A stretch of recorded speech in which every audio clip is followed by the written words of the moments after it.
বিএনপিকে নেতৃত্ব দিতে হবে এবং সাফল্য অর্জন করতে হবে।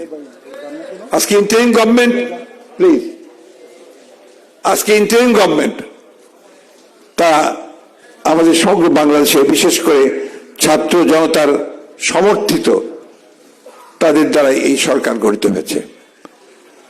তাদের দায়িত্ব সুনির্দিষ্টভাবে বলা আছে, তারা কি ইন্টারিম গভর্নমেন্ট, অর্থাৎ একটা নির্বাচনের মাধ্যমে সরকার পরিবর্তনের পর্যন্ত তারা এই দায়িত্ব পালন করবেন এবং ছাত্র জনতাই তাদের উপর সেই দায়িত্ব অর্পণ করেছে যে তারা কতগুলো মৌলিক বিষয়ে যে সমস্যাগুলো আছে সেই সমস্যাগুলোকে দূর করে সংস্কার সাধন করে একটা উপযুক্ত সুষ্ঠু নির্বাচনের পরিবেশ তৈরি করে দেবেন। তারা কাজ করেছেন, কাজ করে চলেছেন, আমরা তাদেরকে সমর্থন দিচ্ছি।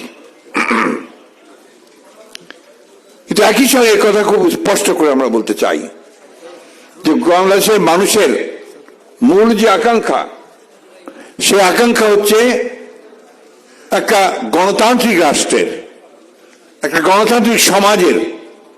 সেই আকাঙ্ক্ষাটাকে বাস্তবায়িত করতে আমাদের যে সমস্ত সমস্যাগুলো সৃষ্টি হচ্ছে সেগুলোকে দূর করতে হবে। তার বেশি কিছু করতে গেলে সময় যত বেশি যাবে তত বেশি সমস্যা তৈরি হবে।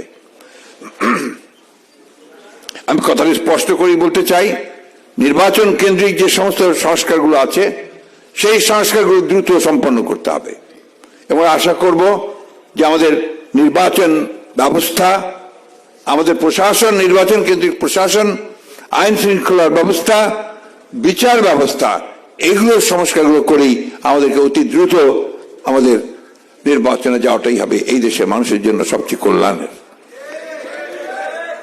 আমরা একটা জিনিস আমাদের নিজের মধ্যে আনতে হবে, আমরা মানুষের সামনে, যারা আমাদের চেয়ারম্যান সাহেব যে কথা বারবার বলছেন, যে আমরা মানুষের সামনে আমাদের যে ইমেজ, বিএনপির ইমেজ, সেটাকে যেন আমরা আগে যেভাবে ছিল সেইভাবে যেন ধরে রাখতে পারি।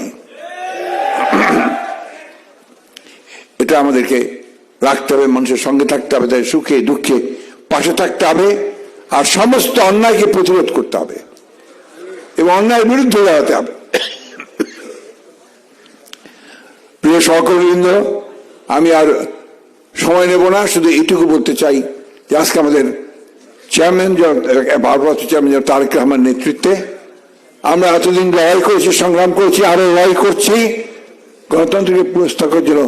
এই লড়াইয়ে যেন আমরা কখনো পিছিয়ে না পারি সেই কথাটা মনে রেখে আমরা সামনের দিকে এগিয়ে যাবো ইনশাআল্লাহ।